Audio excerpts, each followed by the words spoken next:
Crypto et bourse, ce qu'il ne faut pas manquer pour la semaine du 6 au 12 janvier. L'année 2025 s'ouvre, et si les prédictions sont plutôt optimistes pour les crypto-monnaies, la situation économique plus large inquiète. En France, l'élaboration du budget est encore et toujours à l'agenda, tandis que du côté des États-Unis, un jour de pause sur les marchés financiers a été prévu. Que faut-il alors surveiller dans les jours à venir?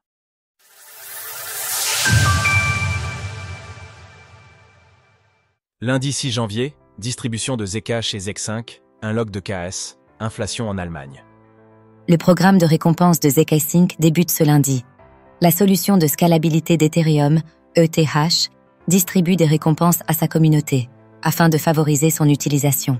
Au total, ce sont 325 millions de Zk qui seront distribués dans les 9 prochains mois. Au cours actuel, cela correspond à une somme de 68 millions de dollars. Côté macro, les chiffres de l'inflation de décembre seront publiés en Allemagne ce lundi. Le pays fait face à des difficultés avec un chômage qui a progressé en pleine crise politique. Son inflation s'était cependant stabilisée à 2,2% en novembre, contre 2% en octobre. Mardi 7 janvier, inflation en France et Union européenne, annonce chez Nvidia. Ce mardi, c'est la France et l'Union européenne qui vont publier leurs chiffres de l'inflation. Nous connaîtrons aussi les chiffres du chômage de la zone euro. Pour rappel, l'inflation française avait nettement ralenti en novembre, affichant plus 1,3% sur un an. L'INSEE s'attend cependant à une reprise de l'inflation dans le secteur de l'alimentation pour l'année 2025. Ce mardi débutera le salon Consumer Electronics Show, CES, de Las Vegas, qui aura lieu jusqu'à vendredi. Point fort à noter, un keynote du patron de Nvidia, Jensen Huang. On s'attend à de possibles annonces d'ampleur de la part de la société, qui présentera à cette occasion les nouvelles cartes graphiques RTX 5000. Mercredi 8 janvier, audience pour l'affaire Terra, Luna. Ce mercredi, l'affaire Terra, Luna, sera à nouveau sous les projecteurs. La seconde audience aura lieu dans le cadre du procès de Do Kwon, le fondateur de l'entreprise. Celui-ci attend par ailleurs un jugement à venir en Corée du Sud. Jeudi 9 janvier, marché américain fermé, un lock de XI.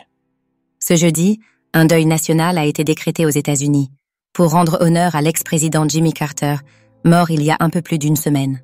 Les marchés des États-Unis seront donc fermés ce jour. Côté crypto, on note un unlock de XI. Le Layer 3 va distribuer 35 millions de XI, soit 9,3 millions de dollars. Cela correspond à 2,3% de l'approvisionnement. Samedi 11 janvier, unlock de Gods Unchained, Gods. Samedi, on note également d'autres unlocks d'ampleur. À commencer par Gods Unchained, le jeu blockchain libère 6,2 millions de Gods, soit 1,3 million de dollars. Cela correspond à 1,26% de son approvisionnement.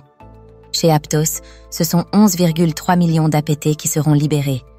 Cela correspond à 1,3 million de dollars, soit 1,2% de l'approvisionnement.